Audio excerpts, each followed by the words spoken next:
Thursday afternoon is here. Hello there. Good afternoon and welcome to The Pulse. We are coming to you live from our studios here in Accra. We are on your digital terrestrial TV because we are free to air. You can watch us live on DSTV channel 421 and Go TV channel 144. We are JoyNews, independent, fearless and credible journalism. Coming up this afternoon on The Pulse, absenteeism has become chronic in Parliament. That's the verdict of Parliamentary Monitoring Group, or DCRO, which is giving fresh revelations that as many as 33 members of Parliament absented themselves for more than 15 sitting days.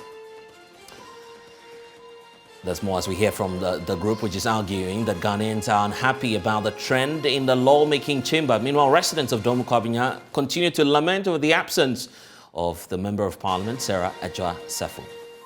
Two on idea so no more discuss na ko mu wi na ko sako ba ni nyina wan fa buanya den ama empanifo mo parliament no enu ntina media me free say you tunu free wa eye mame. Latest from the Dom Kwabena constituency.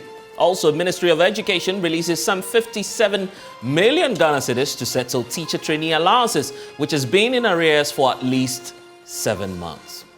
We're getting a statement from the ministry and also hearing this afternoon from the sector minister, Dr. Yao Osei Edrichum, who's giving firm assurances that the monthly stipend will not be scrapped in spite of economic challenges.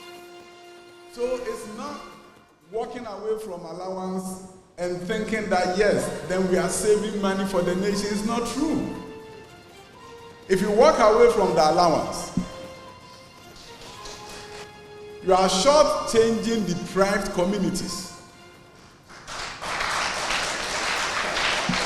Stay with us this afternoon on The Pulse. We get the reactions from the teacher trainees themselves who join us right here on the show. And Ghana Statistical Service clapped back at the Inspector General of Police over his claims that a recent corruption in Ghana survey, which ranks the service as the most corrupt institution, was a clear case of stereotyping. We'll hear from the service, which is also claiming that the public is partly to blame for this.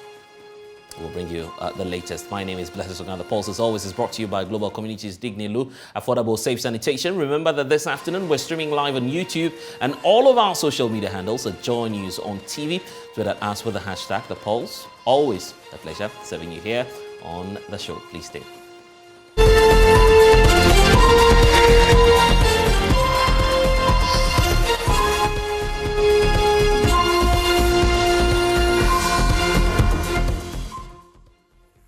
And absenteeism has become chronic in Parliament. Well, that's the verdict of Parliamentary Monitoring Group, or DCRO, which is giving fresh revelations that as many as 33 members of Parliament absented themselves for more than 15 sitting days in the second session of Parliament.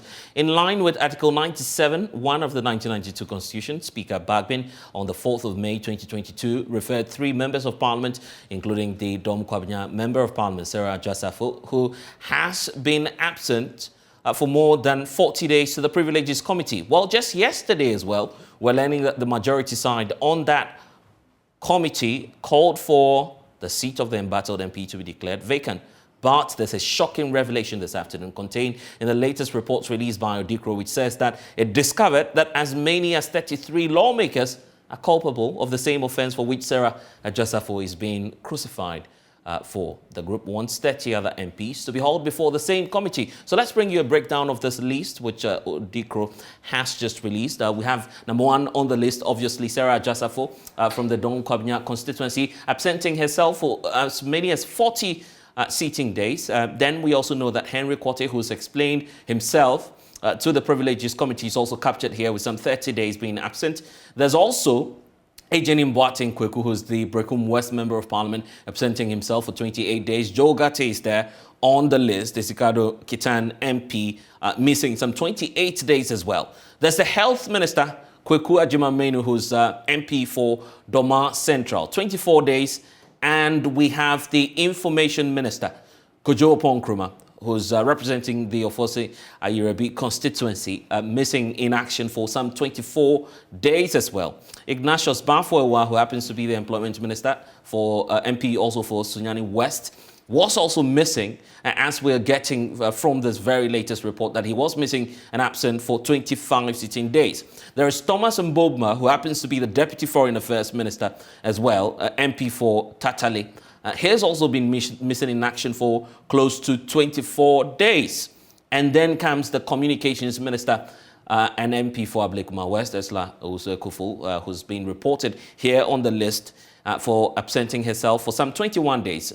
But we also do know that Ken Ohene-Ejempo, who's MP for the Asin Central area, is also missing on that list. And the list is quite a tall one, about 30 names which Odikro is giving. But then there's a lot happening as we speak on this issue of absenteeism. It's time now for us to cross over to Parliament, where there's a lot happening right now. The Privileges Committee is raising a lot of issues relating to absenteeism. And also the embattled MP Sarah Ajasafo's matter has come before the House. Let's listen in briefly, and then we'll bring in the reaction of Odikro on this matter.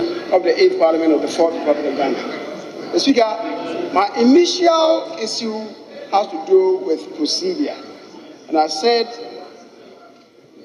I'm convinced that this matter should not be subjected to a motion that will then need the approval of Parliament. My colleague started by saying that there is a precedent. If a precedent is bad and cannot be foundation on the Constitution, you cannot foist it on Parliament. That's because he cites one example.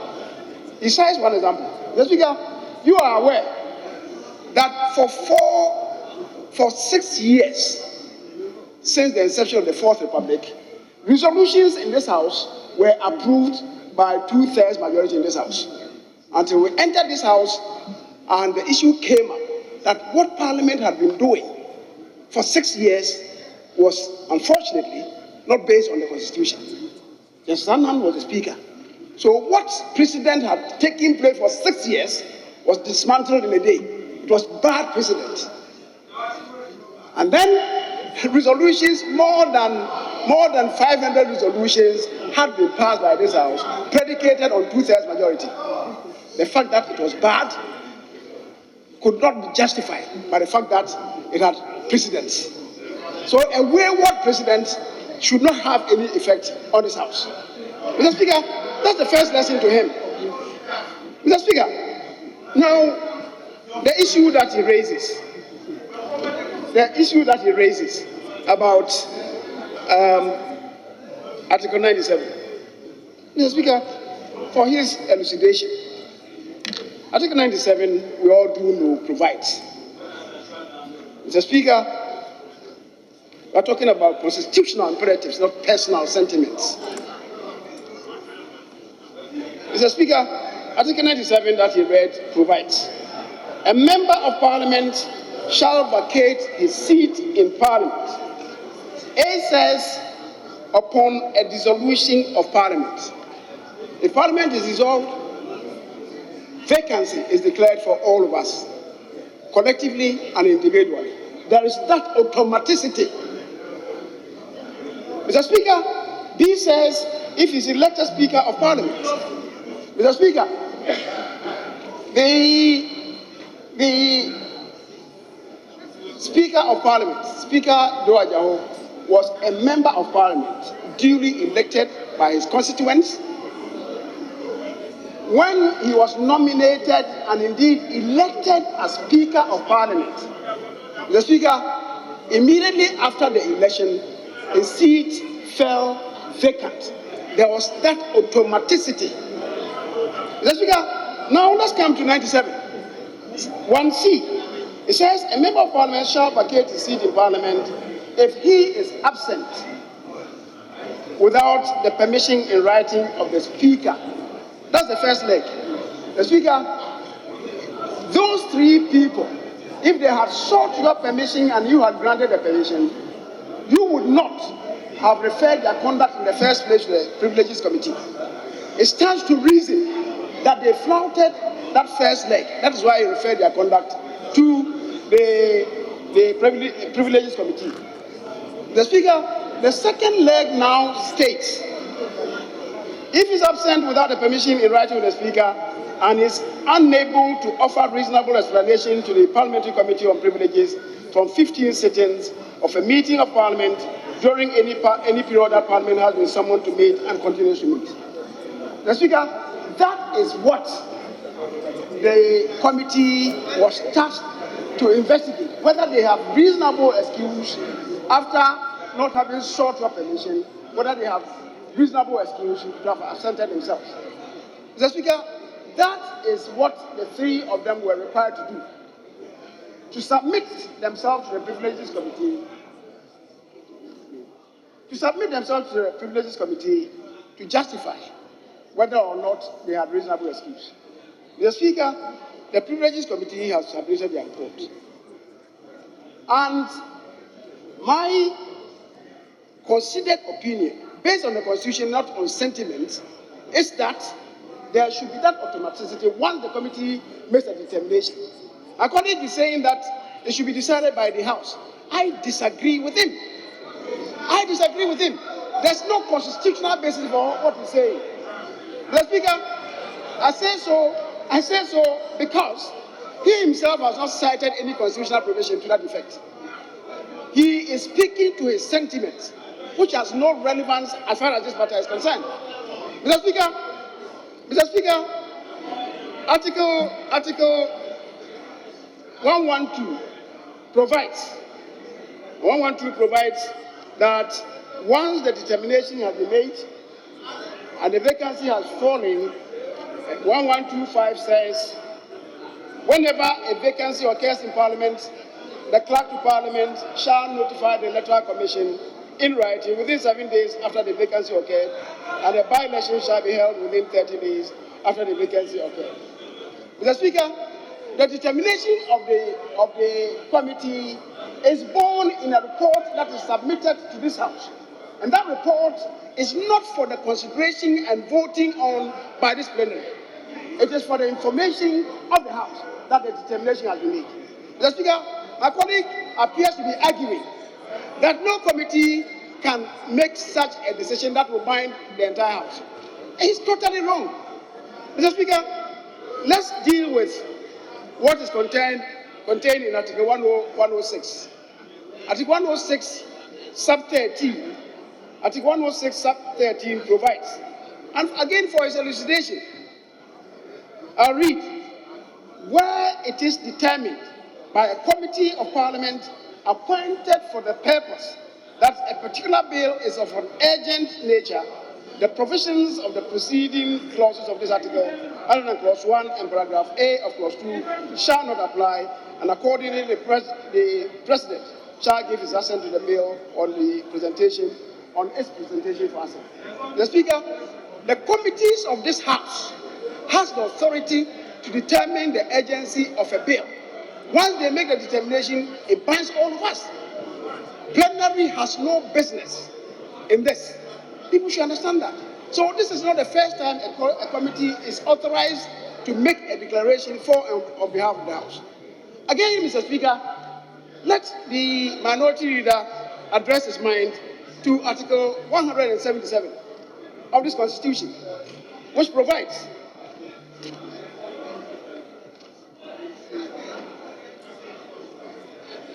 Mr. Speaker, Article 177 is on the creation of the contingency fund and how funds can be withdrawn from the contingency fund. It provides, there shall be paid into the contingency fund monies voted for the purpose by Parliament, and advances may be made from that fund which are authorized by the committee, not Parliament, authorized by the committee responsible for financial measures in Parliament, whenever the committee is satisfied that there has arisen an urgent or unforeseen need for expenditure for which no other provision exists to meet the need. So in that case, it doesn't come to plenary. Mr. Speaker, fancy a situation where the finance minister makes a request to the committee authorizes him to maybe withdraw about 50 million Ghana cedis from the contingency fund. And then the report comes, and then you, Parliament, says that you don't subscribe to that. What happens? What might have happened would be that the minister, after spending the money, your committee, having agreed to that, then you charge the committee for causing financial loss. Is that your understanding of the Constitution?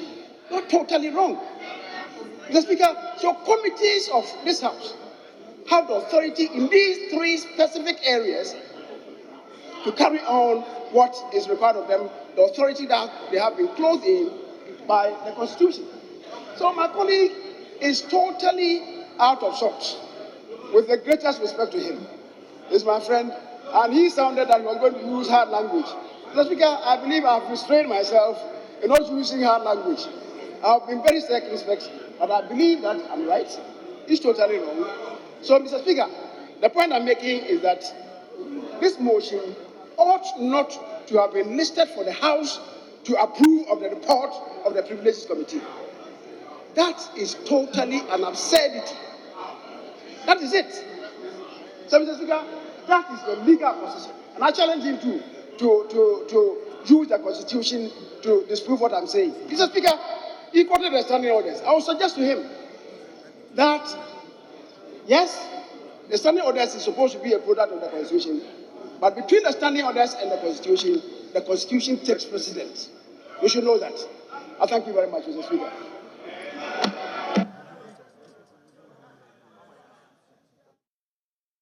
Well, so what you have on the screens right now are excerpts of what's happening in Parliament, where the majority leader has been mounting a spirited defense for the side of the majority in terms of the Privileges Committee's report on the absenteeism case of 3 MPs.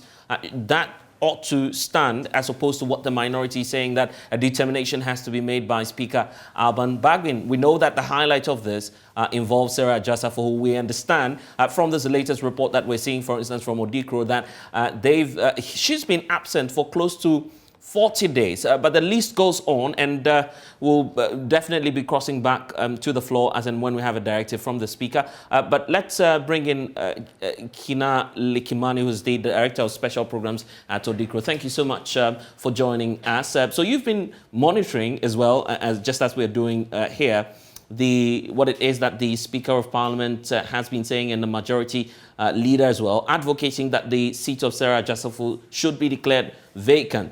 Even as we wait to cross over back to the chambers, what's your initial take on the arguments from the majority side? You'd have to unmute for me, first of all. Yeah, good afternoon to your viewers, and thank you for having Odikro on the show. Well, I think that there's always been an issue with look, we at Odikro, let me just say, we are excited.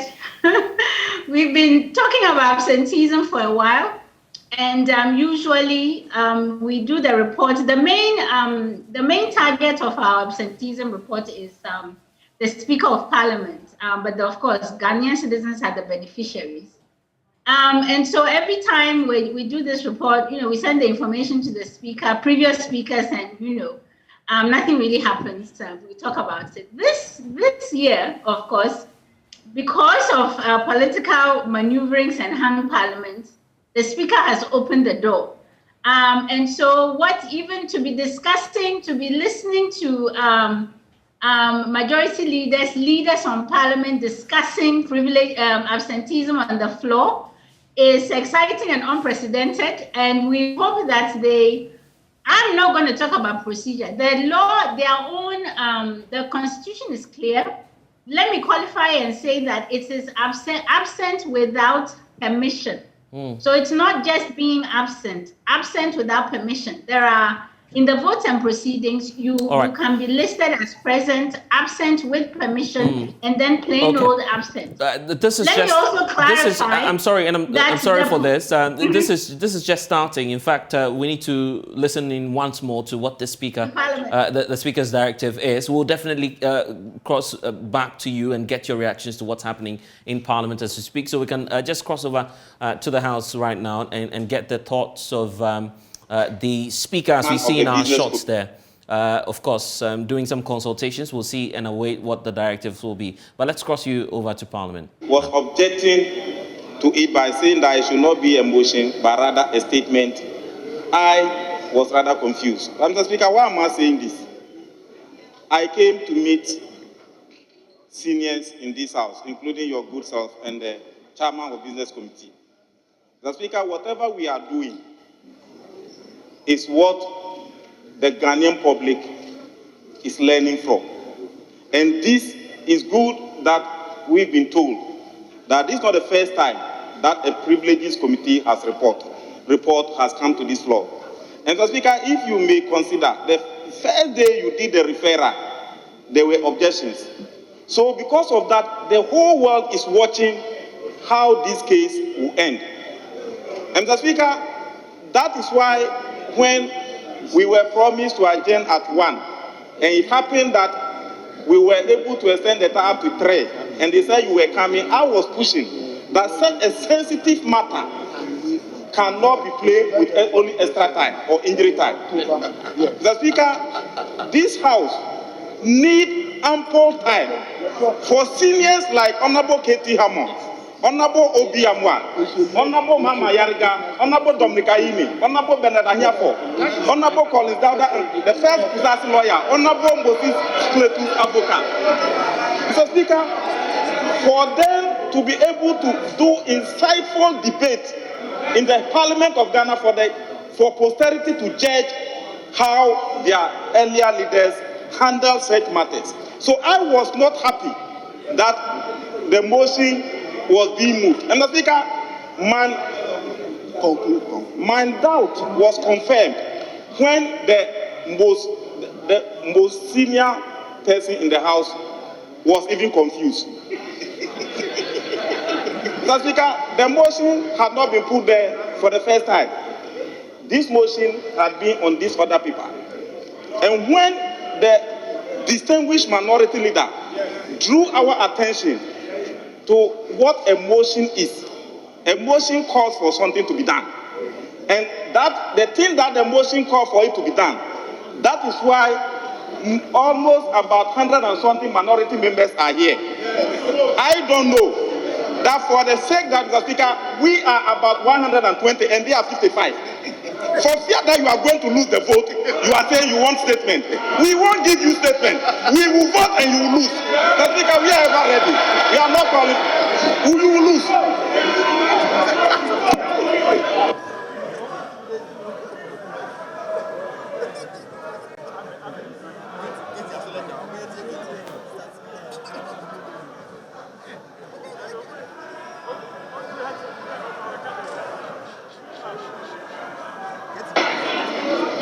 Honorable Katie Hammond.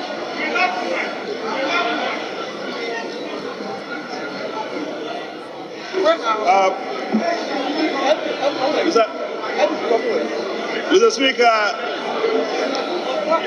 the Honorable Deputy Minority.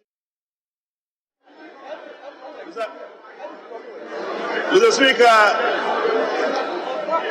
the Honorable Deputy Minority Chief Whip drawn me into the argument. So, Mr. Speaker, I would like to say one or two. Mr. Speaker, I see the matter to fall within a very extremely short compass, Mr. Speaker. It seems to me we come to a point where, Mr. Speaker, you may have to take a decision by yourself. And the reason, Mr. Speaker, I say this is this. Even though I wanted my colleague to give me a copy of the Amwati decision, I still don't have it.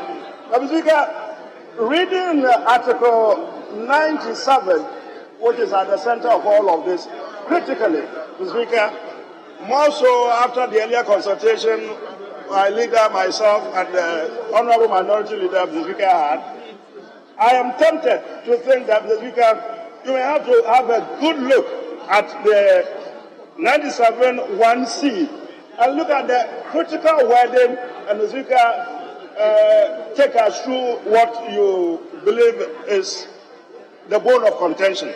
Let me take it for the sake of completeness. Let's take the whole argument.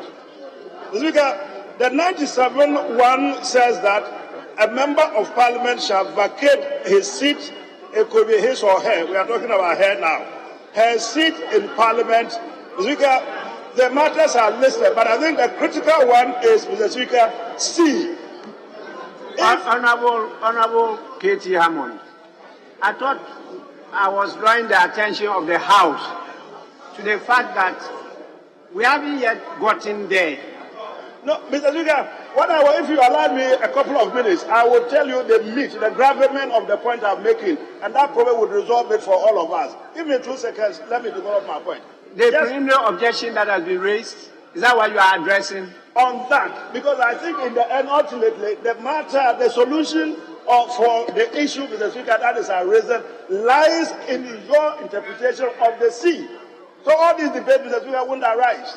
And it's this, Mr. Speaker, it says this, that the Speaker, if the person is absent without permission in writing, the Speaker, writing of the Speaker, and he is unable to offer explanation to the Parliamentary Committee on Privileges from 15 sittings of the meeting of Parliament. Mr. Speaker, it would appear to me to say that as soon as that critical landmark is hit, the matter resides in the Parliamentary Committee of Privileges.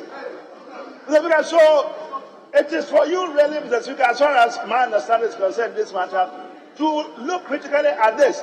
If you decide that, yes, this is what the Constitution says, all these debates, all this as well, Mr. Speaker, it doesn't arise. The matter now rests in your motion. If we accept that the explanation or the critical interpretation of Mr. Speaker, the C, is embedded in those few critical words. That seems to me to be the way forward. Because if that is the case, then we wouldn't be arguing, they wouldn't have the opportunity. It is for you, Mr. Speaker, to make the critical decision based on the wording of C. Mr. Speaker, those are my words. So it has been declared, but what are you saying? When you yell, then you problem. I mean, media, and it's a media. Thank you very much.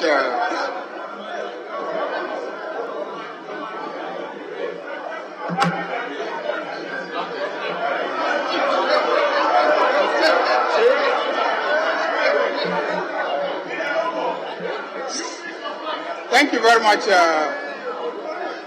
Mr. Speaker. Ordinarily, we'll take a cue from the speakership that perhaps the issue has not arisen, but he has indirectly raised it and made an application to you that the motion which has been slated as part of the business of the day should be struck out, that we should not take that motion.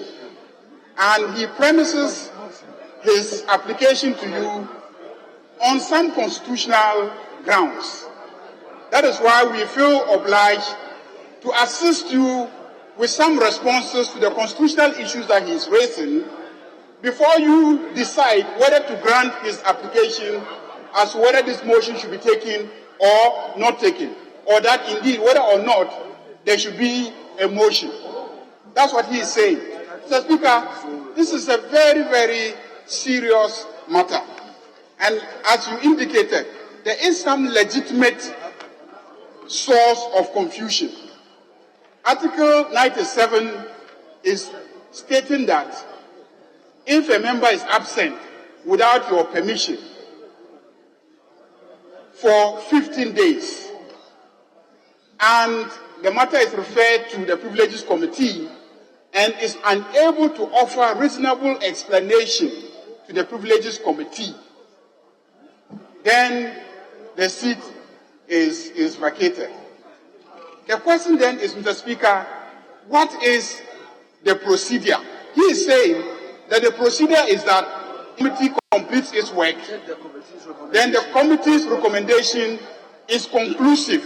How it is conclusive, we don't know. But then, it is not the committee's recommendation that concludes the matter. It is not the committee's recommendation. So if the committee, does the committee determine that the seat is vacant. No. Some other person is to determine that the seat is vacant. Now, between the committee's work and the conclusion of the committee's work, and the person determining that the seat is vacant, what is the procedure? Because, Mr. Speaker, we noticed that you came to this house, you read an elaborate statement, you made a statement in which you demonstrated that you had done research which showed that some members of parliament have absented themselves beyond the acceptable number of days. And on the basis of your finding, you refer the matter to the Privileges Committee. And we know, Mr. Speaker, that the Constitution itself states that this House should determine its own rules beyond rules provided by the Constitution and in accordance with the Constitution. So, you have referred it to the committee. The committee has concluded its work. What is the procedure? The standing order is clear. And if you go to order 164 is stating that there shall be a committee of privileges which shall consist of the first deputy speaker as chairperson and not more than 30 other members.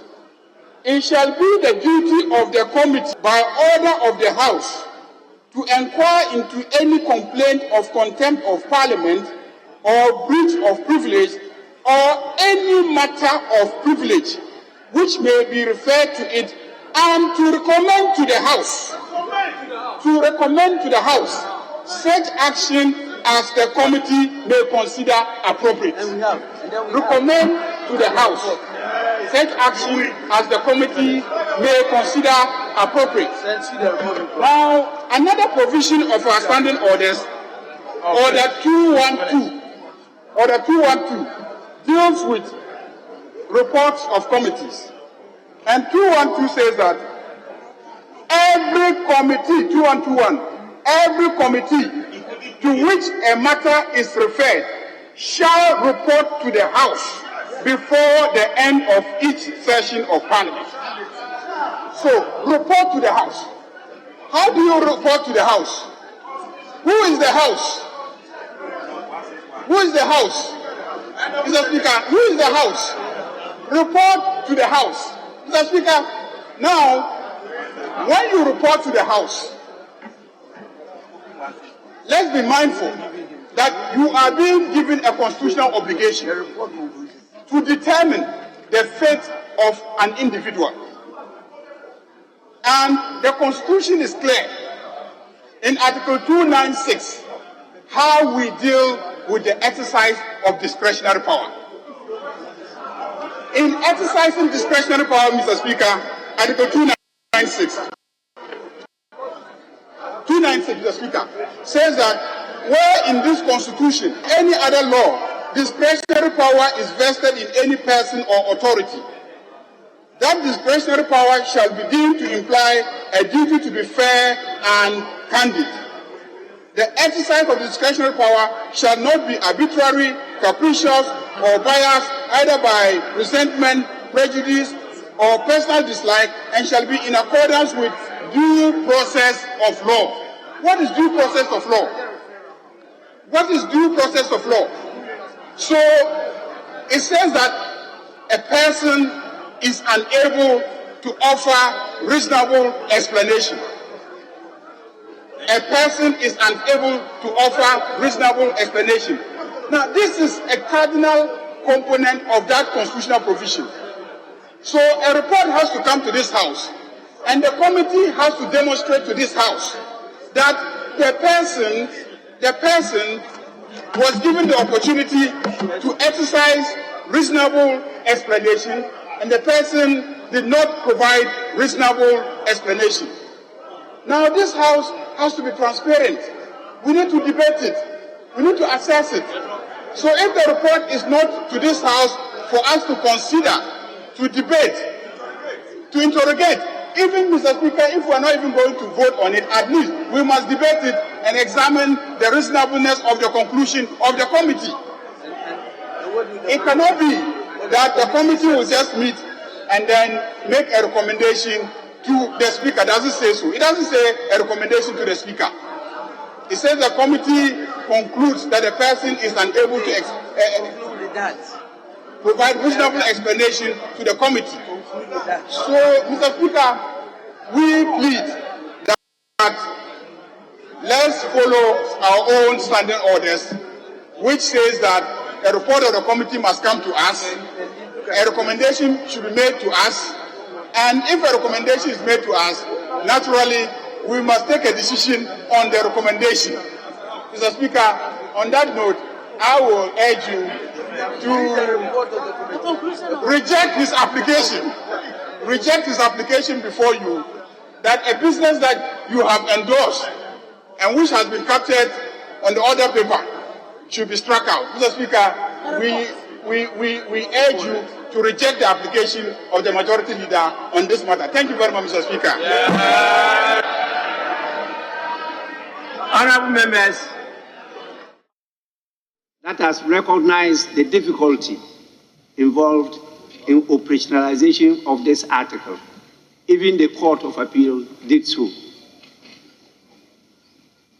What I can say now, I have listened to you. I'll have to consult the old lady.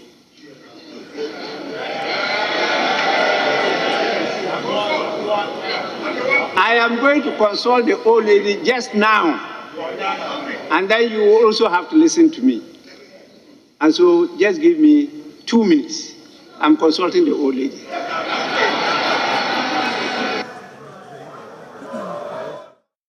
That has the concluding, just a brief pause actually, on a very hilarious note there, but very serious matters unfolding there in Parliament on so many issues. But for Odikro, the belief is there are 40 or 30 more MPs who should be on that butcher board this afternoon.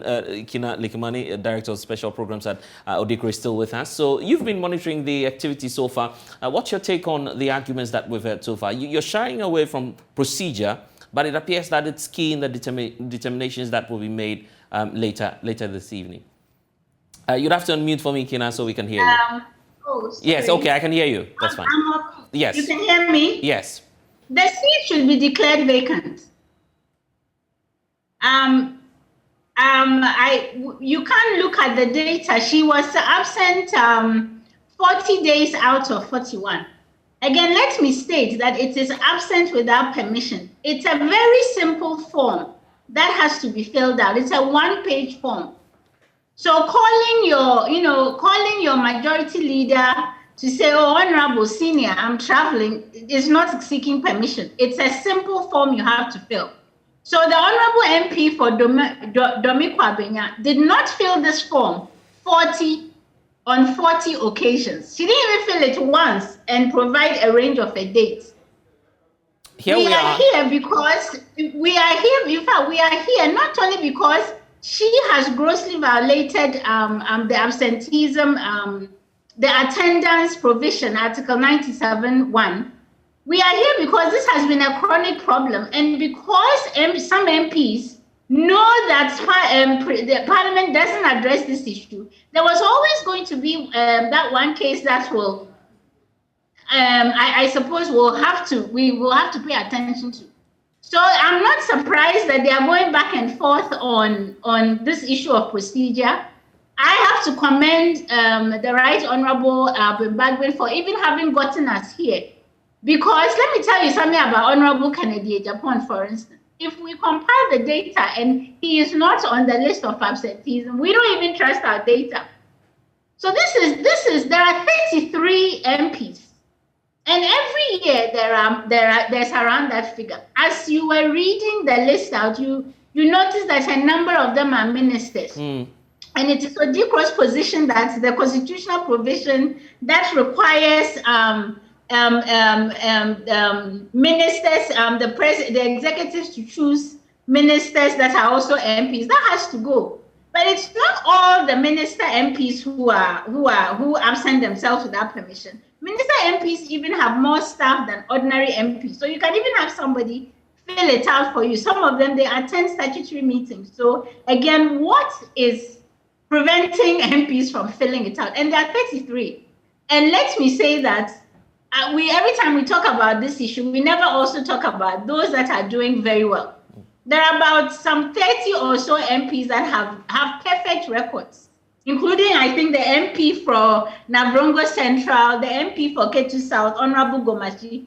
There's a list. There are 116 who only absented themselves twice. The implications of this really is that Ghana can be run by half the number of MPs that we have.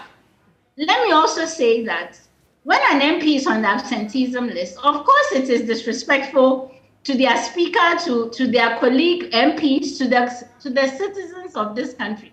But imagine that you've been absent for 30 days out of 41 working days. And your boss says, oh, it's not a big deal. You didn't seek permission, but we are going to let you off. You receive your salary plus benefits, and you will also get ex gratia when the 4-year parliament is dissolved because of elections. Kina, this has real monetary consequences for Ghanaians. Right. What's more interesting, and what's more interesting in that statement that you released is the fact that from your checks, Ghanaians are getting fed up with that trend in the House. And then you go ahead to make another call that all of these 30 other MPs that are involved should be hauled before the Privileges Committee. In that regard, yes, would you suggest that we unwind what's happening on the floor now and take the turns of the other 30 who are culpable of the very, crime for which Sarah Ajasafo's fate is being decided now? But of course, that is not me asserting it. That's in the Constitution. That's in the standing orders of Parliament. And if in previous parliaments this has been the provision in the Constitution had been respected and adhered to by previous speakers, what is happening today wouldn't be unprecedented. It would be normal. You just ask MPs to come and explain themselves why they've been absent from Parliament for 15 days without permission. Some of them may have absolutely good reasons. I couldn't get to it. Maybe whatever, and it is decided upon. But how is it that people chronically miss work? Nobody calls them up on it. They get paid. They get the benefits of being MPs. And yet their constituencies are going without representation. When you started this program, you had a clip of a citizen in Domiko Abenya. They understand that this parliament, the first parliament, the first meeting sat for 41 days. Honorable Adjosafo was absent 40 days. For 40 days, Domiko Abenya had no representation on the floor. Now, the implications are that Domiko Abenya does not need representation, but we know that's not correct. Also, it is that maybe we need fewer members of parliament. But also, it is that the MP must be made to answer why. Why? And so here we have, it's why? Not to have communications with the MPs through social media but why? Interesting. Domiko Abenya needs that response. But I wish we could just take a look at the list again. Some interesting names there. Probably we could just get that on your screens right now, and for our viewers to also follow the number of MPs that you're referring to. So, for instance, you have Sarah Ajasafu topping the list there with some 40 days missing out in action. And then we have some more ministers who are also MPs. It appears that that's increasingly becoming a challenge, isn't it? You look at Esla Oso-Ekufo, for instance, 21 days missing in action, and then the education minister as well. Yeah, it's a big. Are we going to the floor? Well, probably it's a good time now for us to turn to the Speaker of the House. We'll come back to you, definitely. This is, of course, the JoyNews channel. For those of you who are watching us, the fate of the Domiko Abenya MP, Sarah Ajasafu, will be decided in just 2 minutes, as the Speaker promised. So let's listen into what it is that the directive is from the Speaker.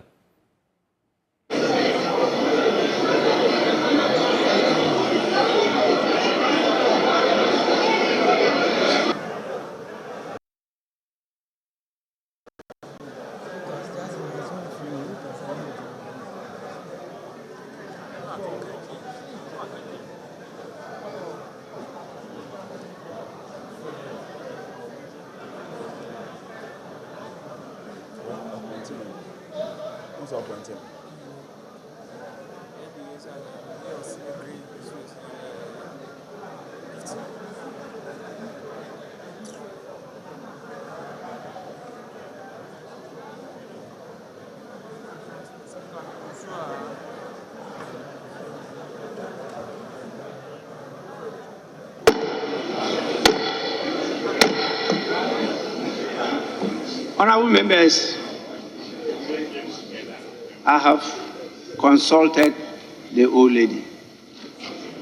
The old lady has given me an advice, and I think that advice is correct, because the issue raised by the majority leader is both of substantive and procedural law. And I need time to submit to this House a reasoned, written ruling. I cannot, in the haste of today, give you the ruling. In the circumstances, I will urge this House for us to call it a day.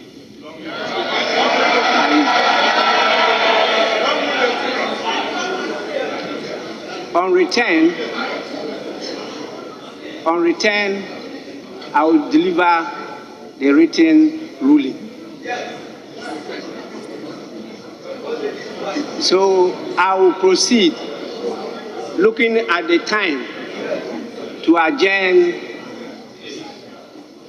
the proceedings after you have listened to the closing remarks of the leaders, if any. So I will, with your indulgence, call on the minority leader. I'll call on the minority leader to give his closing remarks. Mr. Speaker.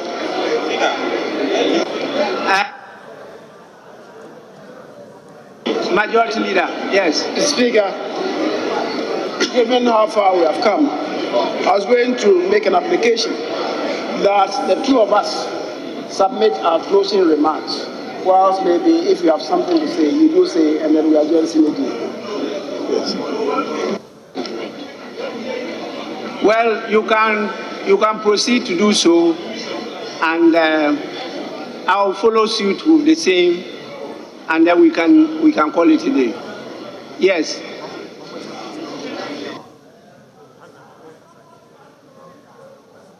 Mr. Speaker, we have come to the end of this meeting. May I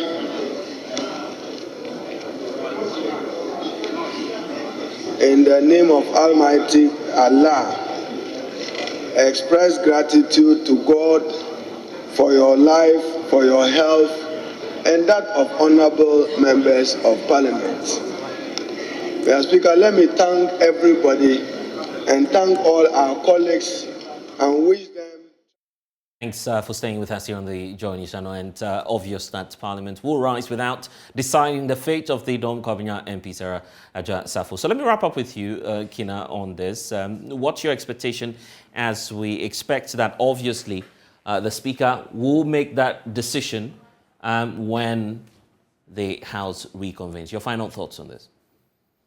I have no, we can only hope that in fact the seat is declared vacant, but I have no idea what the Speaker is going to say, or what, what this, I don't want to say it's a delay tactic. I assume they've reached some kind of procedural thing they need to sort out, but it's clear. It's clear. Because even being given an opportunity to address the committee was extended, and she did not, hasn't provided officially to Parliament an explanation. So it is clear So we also think that a separate procedure should be put in place for the other 30, I suppose 29, because, yeah, the other MPs on the list, the 29 or so on the list, to appear before the Privileges Committee to explain themselves. We hope that now that the door has been opened and the Privileges Committee has started this process, that for every meeting they will do so. It's not like 100 people, maybe it's 33, 35, so they can meet each of them, call them and bring them, and it should be something that we do because it's a constitutional provision. We wouldn't be talking about absenteeism without permission if it wasn't a constitutional provision. Right, and so it is. So Parliament has to do its job in that regard. And just 30 seconds on this. We're getting indications that there are some review processes underway to reform the classification or definition of absenteeism. What's the take of Adikro on this? Briefly, just 30 seconds on this. Well, there's been an issue with the 15 days. I think sometimes, is it a consecutive 15 or standalone 15? Either way, however they reconstitute on Parliament side, it's still a constitutional provision they have to adhere to. And we would hope that however they do it, they adhere to the provision, what the constitutional provision says about how to deal with absenteeism in Parliament. So it's in the Constitution. So they can, we will still want them to pay attention to it. We still want them to ask MPs on behalf of their constituency, bring them to explain themselves. It's in the Constitution. All right then. So how they want to do it is they still have to adhere to it. We are glad they are doing so now. Now there are 28 people to still go and talk to, so they should get to it. Let's see what happens. Kina Ligamani, I'm grateful for your time here on The Pulse, and we'll see what the old lady will tell the speaker. But still to come here on the program, the Ministry of Education has released 57.4 million Ghana cedis to cover the cost of feeding grants and student allowances of some 46 colleges of education across the country. Here's what the sector minister has got to say about this. So it's not walking away from allowance and thinking that, yes, then we are saving money for the nation. It's not true. If you walk away from the allowance, you are short-changing deprived communities. Has released 57.4 million Ghana cedis to cover the cost of feeding grants and student allowances of some 46 colleges of education across the country. Teacher trainees have been on the neck of the ministry for the past 7 months, saying many of their members have been left in a state of despair as all attempts to get the monthly stipend paid has proven futile. Well, the situation is compounded by an imminent shortage of food across various colleges of education here in Ghana. However, in a bid to redeem its pledge of paying the trainee allowances, government says it has now released some 57.4 billion cedis to cover the cost of both feeding and the student allowances. So let's bring you some excerpts of that statement we received from the Ministry of Education, pointing out that the government of Ghana, through the Ministry of Education, has released an amount of 57,460,000 Ghana cedis, covering feeding grants and also student allowances to 46 colleges of education in Ghana. The ministry hereby reiterates its commitment to sufficiently resourcing and collaborating with all institutions under its ambit in its quest to improve and sustain the quality of education in Ghana. And that statement is coming through from the ministry. Well, the sector minister himself, Dr. Yao Sayed-Duchum, is giving firm assurances that the teacher trainee allowances will not be cancelled in spite of the economic challenges confronting the country. Government is committed to teacher trainees. You have the funds to go and feed them. Wherever their arrears will come. But let the world know, I want the media to know, that will release funds to these young men and women, gentlemen and ladies who are sitting here. But they choose to be quiet about it. We are committed to what we promised to do. And there are times when people say that maybe it's about time we abandon this idea of allowances for trainees. I want to be very provocative this morning. If you are abandoning, What leverage do you have on that student to send him to sub-school? Say, okay, I'm not going. And yes, she's not going. There's no leverage on him. Other nations that don't go by allowance still go by a certain kind of incentive regime. So it's not walking away from allowance and thinking that yes, then we are saving money for the nation. It's not true. If you walk away from the allowance, thank you. You walk away from the allowance and you think you are saving money. You are short-changing deprived communities.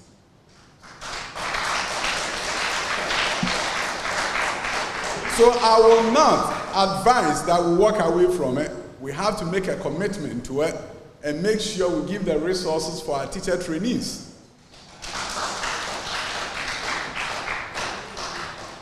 So if you say that in other countries this is not done, in the US, where you may point to that it's not done, I work in the US system. And what they do is that teachers who take loans to go to school, they commit to serve in deprived communities, their loans are forgiven. So it's still going to cost you. It's not going to be a situation where you do away the allowance and government doesn't have any responsibility. One, you are going to lose teachers in deprived communities. Two, you have to create another system that will take teachers there. So, as Minister for Education, I'm fully committed to what my government has promised and will work hard to fulfill that promise. So let's take that as a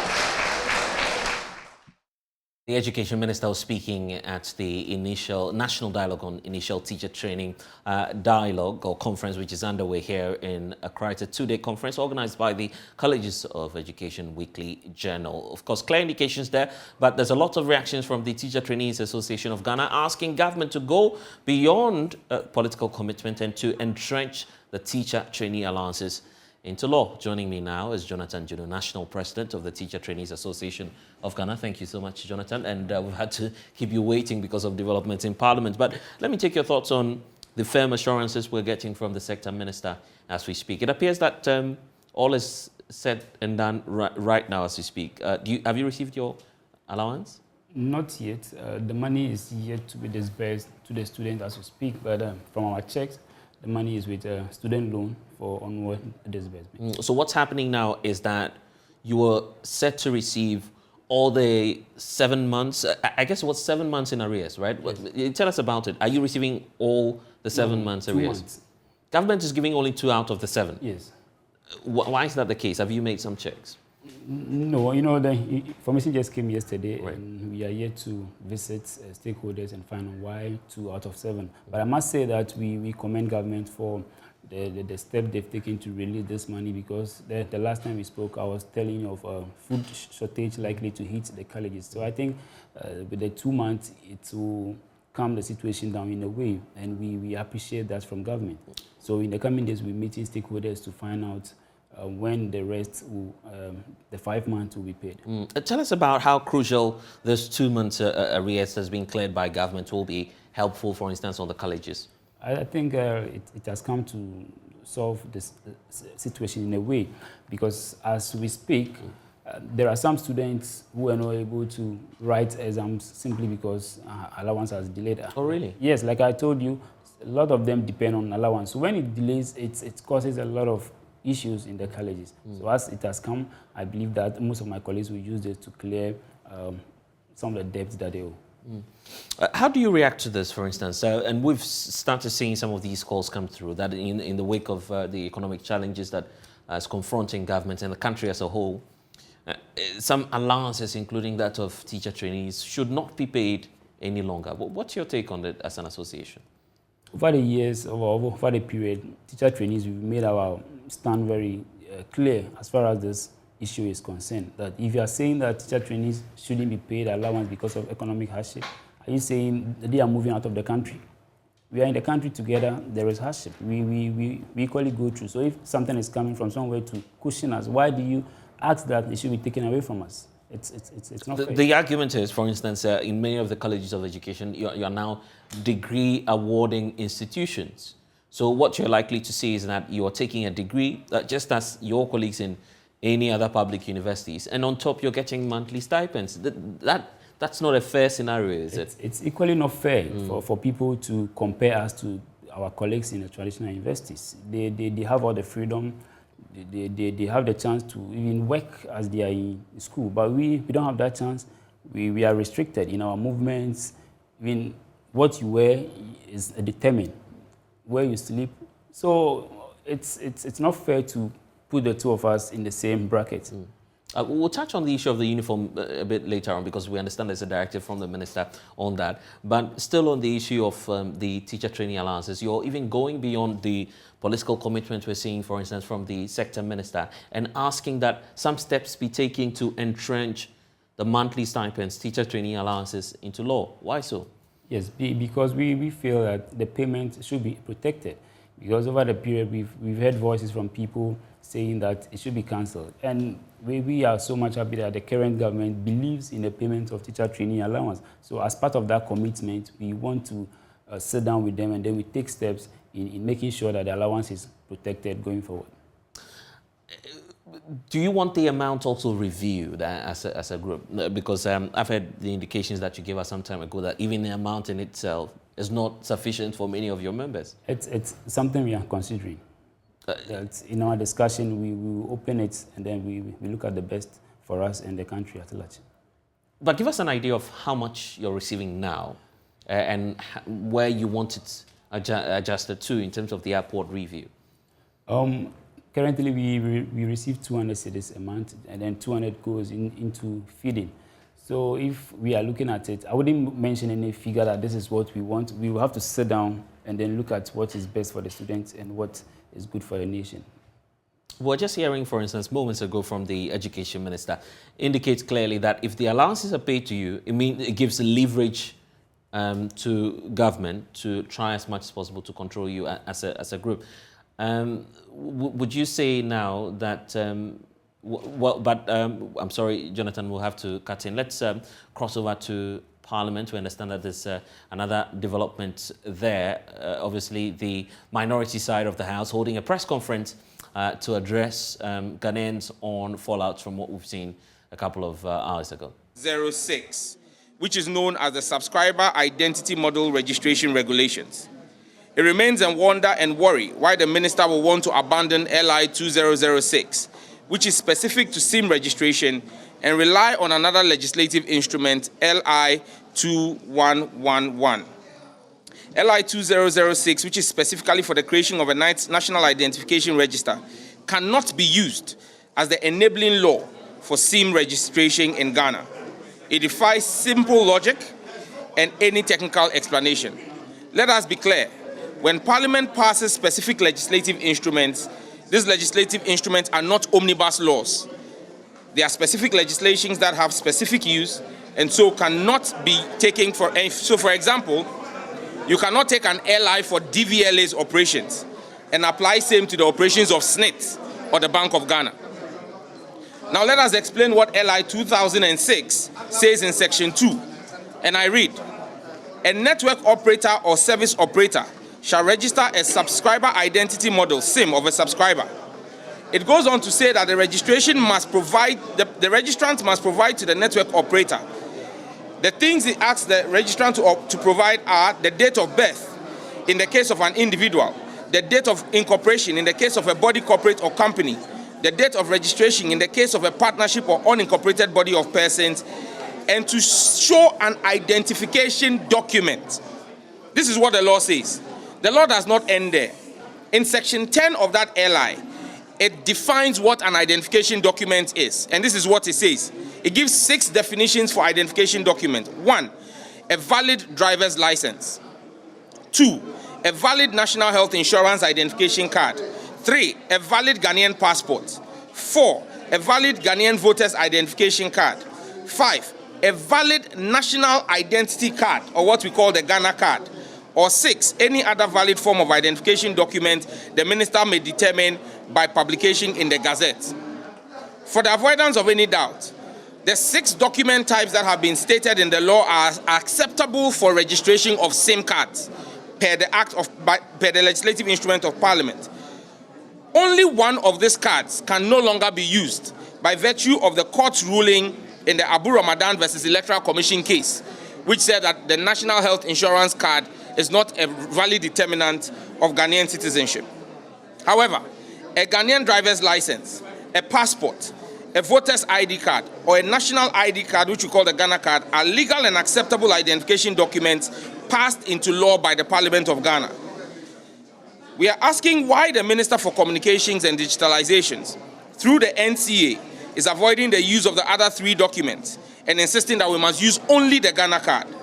Ghana is governed by laws, and the respect for our laws and the respect for Parliament, which the Minister is a member of, is sacrosanct. Ghana's international standing as a beacon of digital growth and development is threatened by this policy incoherence between government agencies. The NIA, a state agency under the Ministry of Interior, is the sole body for the issuance of Ghana cards and has proven to be unable to meet the demands of Ghanaians who have made a request for the Ghana card. The NIA's operations are fraught with a lot of systemic challenges. We have grouped 5 of these challenges that the NIA faces. The first is persons whose cards have been missing and have gone to the NIA for replacement and are unable to get replacement cards. The second group is persons who registered since 2018 and whose cards have been printed but are in different locations. The third group of persons are persons who registered but have errors on their cards.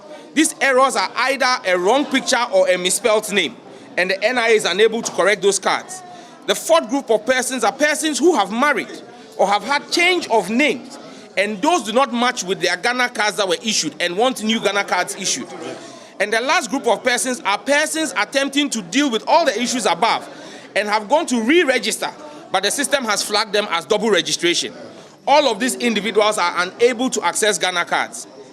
Some of these persons have traveled the length and breadth of our country in the past 6 months and trying to get rectification of these challenges to no avail.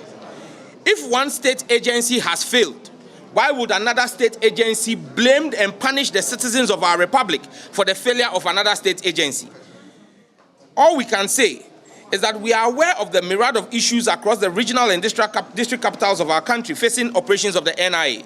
In most NIA offices across the country, only 15 to 30 persons at the maximum are processed on a daily basis. As we speak to you, when you visit the NIA office in Ho, which is a regional office, the next available date to have your application processed is the end of August. In this case, how does a citizen of the Republic who lives in Ho get a Ghana card to be able to comply with the deadline of 31st July by the Ministry of Communications? The foregoing leads us to say that the Minister of Communications must, as a matter of urgency, rescind her position on this matter. This is because we have evidence of persons' inability to acquire the Ghana card and have resorted to using other people's Ghana cards to register their SIM cards. This in itself is counterproductive because this will lead to us having a database that is compromised, a database that has SIM cards that are not registered in the names of the persons who are holding them. And so the action by the minister to set an unrealistic timeline is compromising the validity of the database that is going to be put in place. The minister must exercise her administrative authority in a way that complies with Article 296 of the 1992 Constitution. And that says that the discretionary power must not be used in an arbitrary manner. The minister's actions are in flagrant disregard for Article 296 and seek to create a situation where telcos who have invested in infrastructure in Ghana will lose out on the very citizens for whom they have made the investment. How do we say we are making giant strides in digitalization if we are taking away the access and tool for the digital world from the hands of persons? We wish to unequivocally state as a minority caucus that we will resist using all lawful methods at our disposal any attempt to deprive our citizens and constituents the use of their SIM cards from the 1st of August because of this malicious, ill-intended, capricious, obnoxious, atrocious, and whimsical directive of the Minister of Communications and Digitalization. We as a caucus have engaged with the minister, but it appears that the minister is adamant in her ways. and has decided not to listen to the sound voice of reason and the words of the stakeholders in the industry. We urge the regulator, the National Communications Authority, to show their competence and technical abilities by notifying the sector minister of the impropriety of her actions and directive.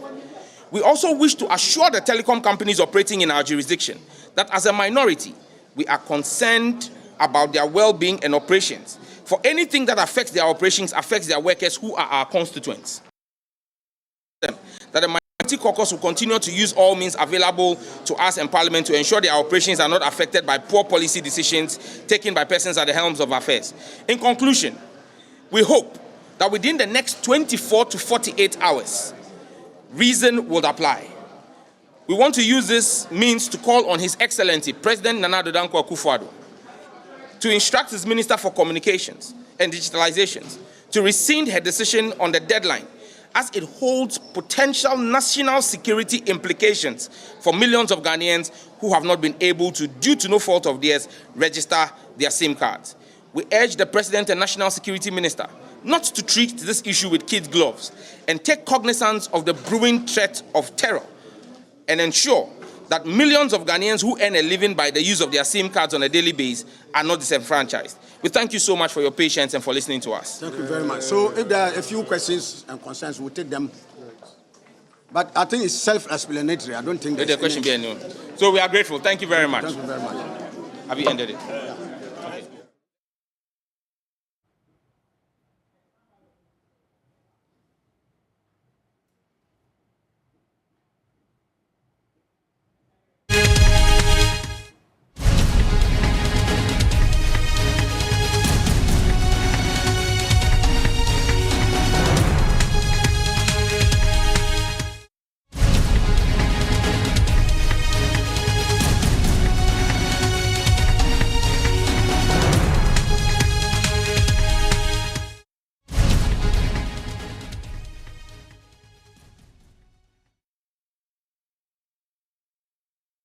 It's very clear that the minority side there is unhappy about the deadline. The failure of the Communications Ministry to extend the deadline for the SIM card re-registration exercise. Yeah, the ranking on the Communications Committee of Parliament, Sam George addressed the press there on some teething challenges confronting the process, for which the minority believes it poses some concerns, strict ones, to the issue of national security. The minority there asking for the extension of the deadline. We'll cross you over shortly to Parliament, where my colleague Kweku Asante has been monitoring developments there. Kweku, if you can hear me, it's been a very long day today. A lot of issues happening on the floor of the House, and also when I stand at the House is also rising. What more can you tell us?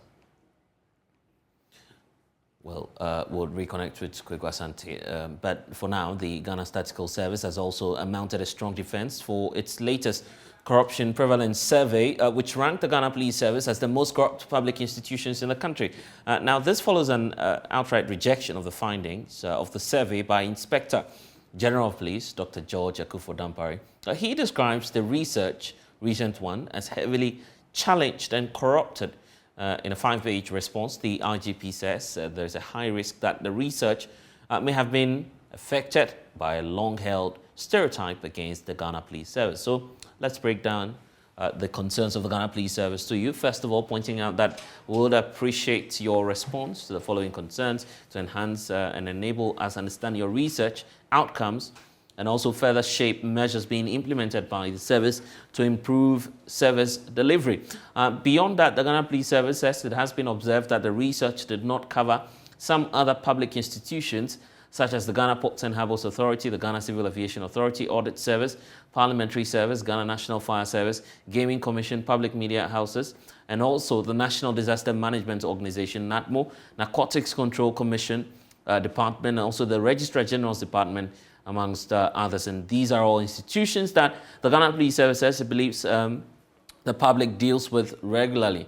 Then it continues to indicate that, more importantly, a further scrutiny of the report shows that 2 institutions, which is the Ghana Statistical Service and also SHRAJ, were not part of the research. And the Ghana Police Service is wondering why the group, including Ghana Statistical Service, does not believe that they are also candidates for corruption investigations, considering that they also provide critical services to the public. Beyond that, the IGP is also adding, that in some instances there were some combined different institutions as one entity. So, for instance, you have the prosecutors who are not part of the judicial service, but then they're being put together as one.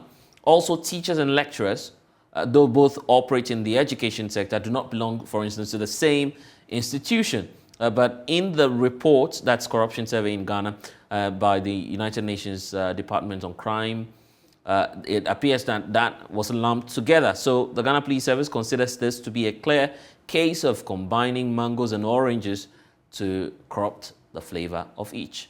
Then it goes ahead that for some other institutions as well, only sections were covered. For example, you have the judicial service, which is not made up of only judges. Lecturers, professors, and teachers are not the full complement of the institutions that they represent. So what about the other officials of these institutions, as the Ghana Police Service is asking? Do their actions not affect service delivery of their institutions as well? This is evident that you compared the whole of some institutions to the parts of some others as well. And from the foregoing, the Ghana Police Service says that in its view, the research and its findings are heavily challenged and corrupted from both the academic and practical point of view. And those were the responses, of course, the pointers from the Office of the Inspector General of Police. Well, Deputy Director General of the Ghana Police Service in charge of Private Services Organization,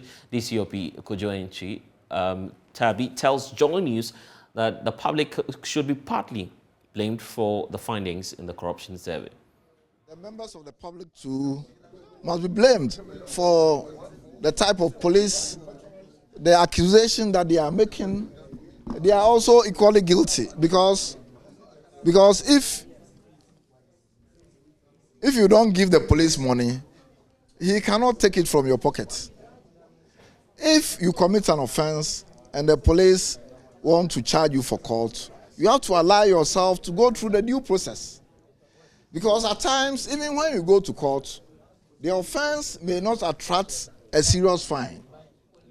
But when you tempt the police with money, when you don't want to go to court, then you are giving the police chance, an unscrupulous policeman, chance to demand any amount of money because you are not willing to allow yourself to go to court. You see, so at times I think the public too, and there's a need for education. In fact, we've been talking to them, we've been training them, and from time to time, those who are offenders, that is the policeman, if you are found to have collected money or to have extorted money or to have done something unlawfully, we normally punish them. Some of them are dismissed. Some of them, depending on the nature of the offense, they are even sent to court after dismissal. And so unless it doesn't come to the notice of the police authorities, as far as it comes to the notice of the police authorities, the right punishment is meted out to the erring policeman. So when something happens and you are not happy, you have to report to the policeman. But if you don't, it doesn't get to the authority of the police, the police authorities, that is the attitude or the conduct or misconduct of the policeman concerned, it becomes difficult for the senior officers to take action. Meanwhile, the Ghana Statistical Service is actually mounting a strong defense for its recent research, insisting that the methodology employed meets all international standards. Let's now bring in Anthony Amuzu. He's, of course, one of the directors in charge of that survey, Director of Social and Demographic Statistics at the Ghana Statistical Service. Thank you so much for your time here on the program. So how did you really arrive at your findings? The IGP appears to be questioning seriously your findings, stating that your decisions are based on stereotypes. What's your response to that? Yeah, good evening to your listeners and good evening to everybody. There hasn't been any official query to the statistical service. I've read too much about the media. Mr. Musa, it appears we're having some challenges hearing you. If you could just speak up for us so we can get the points you're making. Yeah. Can you hear me now? Yes, I was just asking about the procedure you used in arriving at this key points that you're raising. Okay, so I would just respond to say that to the earlier question, to say that the president of Kazakhstan has not received an official query to report to publish. And therefore, my response here would be like, after I've read key in the data collection process, we seem not to have an audible connection to you, but if you could just try one more time. We're still having difficulties. Probably speak up a bit so we can get the points you're making. Let me relocate Okay, then. That's the Director of Social and Demographic Statistics at the Ghana Statistical Service. Okay, yes, I think that's better now. Let's try one more time. You're talking about the procedure you used in arriving at your findings. Yes, before I come to the procedure, I wanted to say that the query raised by the IGP has not officially been submitted to the Public Conference. So any query, only response that I'm giving now is based on what I have read. But let me go straight to the question as how we arrived at it. This is the household test. Strictly household, the experience of individual households. So we selected households and then we went to interview them. And this is the result that we have come up with it. So specifically as the issues come, I will deal with it. But generally that is the methodology. We didn't go to unfortunately, I'm afraid, Mr. Musa, we still are experiencing that challenge. Probably we'll reconnect with you some other time. This is the Pulse on the JoyNews channel. We'll return shortly and bring you some more conversations here on the show.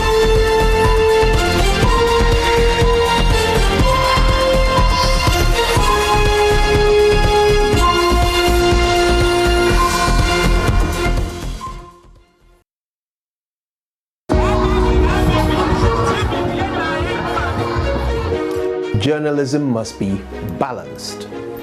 Well, we go beyond that. We say journalism must be fair and objective. In Ghana, the media operates in a polarized space. There is pressure on us to pick a side. But at JoyNews, we operate in a layer above the noise. The only master we serve is our audience.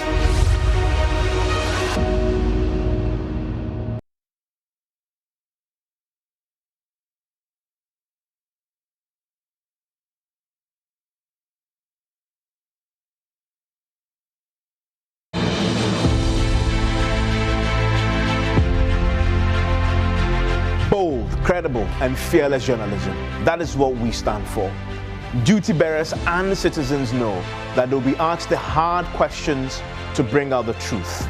That is what we expect of us. It is this commitment to tell truth to power that sets us apart, because we will hold the feet of leadership to the heat of accountability. My name is Evans Mensah, and this is JoyNews. Fearless, independent, and credible.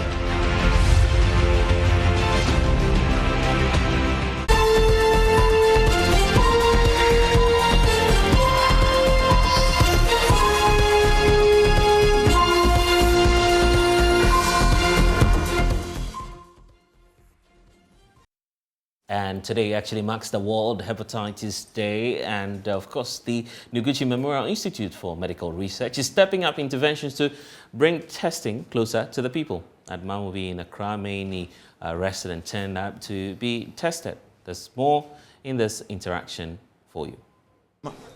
Tomorrow, 28th July, is World Hepatitis Day, and we've taken this opportunity. This year's theme is bringing hepatitis care closer to you or to the community, and that is why we are here. We've chosen Mamobi because very little is known about the disease, and it is a good point to start. We've been very fortunate to have Mamobi Hospital host us. We've been able to, with the help of their community volunteers, go into the community, educate people about the disease. And today we are here to screen and also to vaccinate against hepatitis B in particular. I think that the good thing is that we've had very good support. They've shown very good interest. Of course, the main thing is to make sure that as many people as possible know about this disease, which can be very silent. Even worldwide, very few people know their status, and it is a big push to be able to let people know their status so that they can be managed, because if you leave it until it gets to the fibrosis or cancer stage, then that is not good for anybody. So that is the main reason why we are here.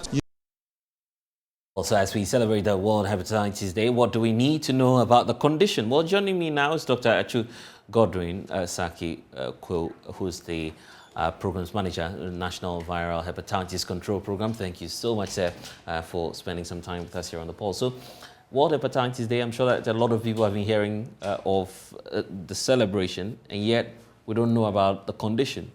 Educate us on that. Yeah, thank you very much. Good evening to your listeners. I must say that hepatitis is an infectious disease that affects the liver, and there are 5 different types of viral hepatitis viruses: A, B, C, D, and E. Actually, D depends on B, so we'll just mention A, B, C, and E. Oh, so it comes in variants? Yes, 5. I didn't even know that. So A, B, C, D, and E. D depends on B. Okay. Without B, D will not be there. Okay. So let's talk about A, B, C, and E. Okay. So the A and E, they are acquired through water and sanitary related conditions, like there is a flooding and water sources are contaminated. You could easily come up with infections of this. And in this country, given our sanitary conditions, many of us have been exposed to A as children already. Okay. Yeah. E, we don't know, have so much data now, but we know that there have been instances pregnant women were affected by E in studies that were done. But B and C, these are gotten through contaminated blood or body fluids.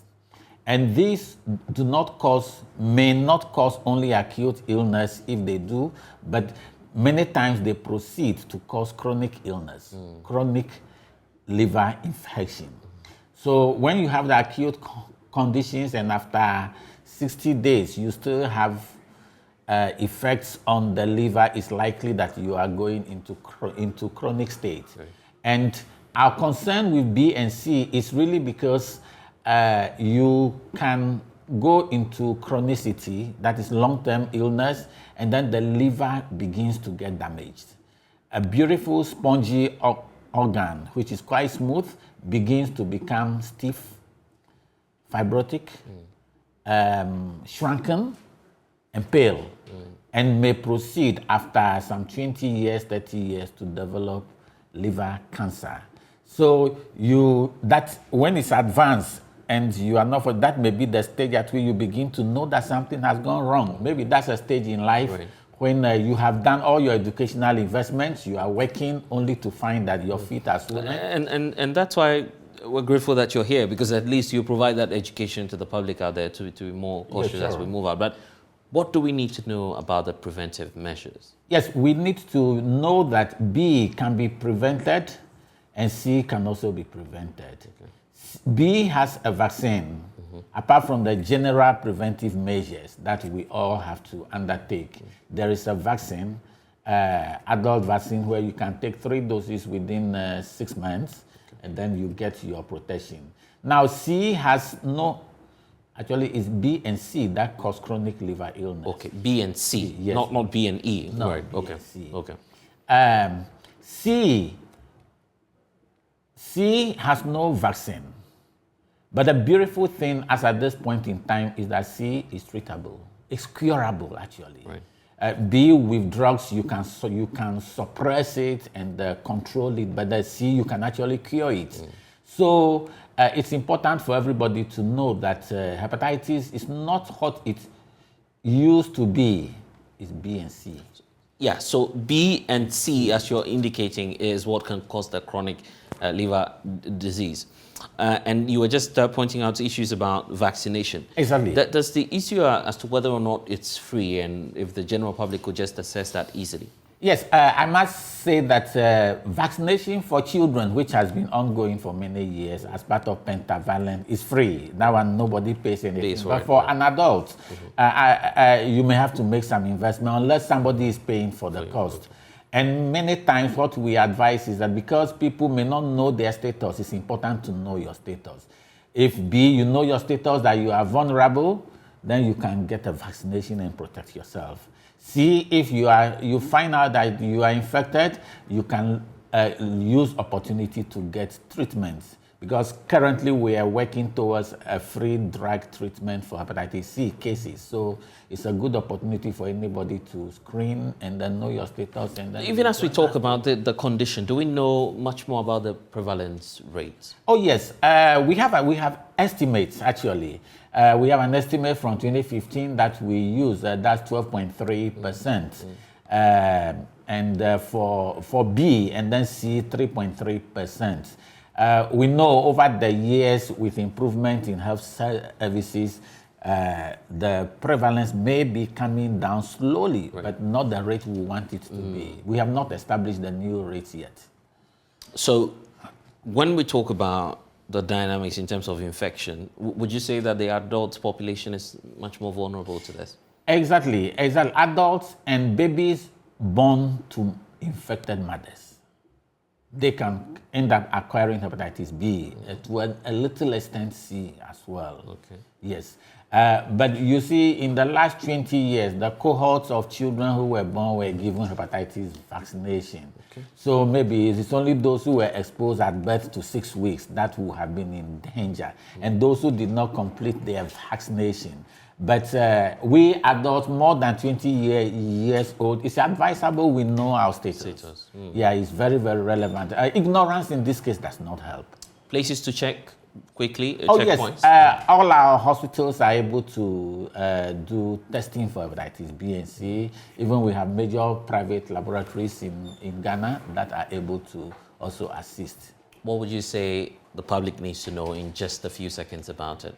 Yes, your message to the public. The public needs to know that with hepatitis, ignorance does not help.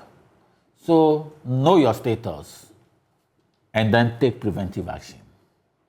Doc, I'm grateful for your time. And that's all we have for you in this package of The Pulse. My name is Blessed Sogah. Don't forget to log on to myjoyonline.com for more stories. Next, it's Let's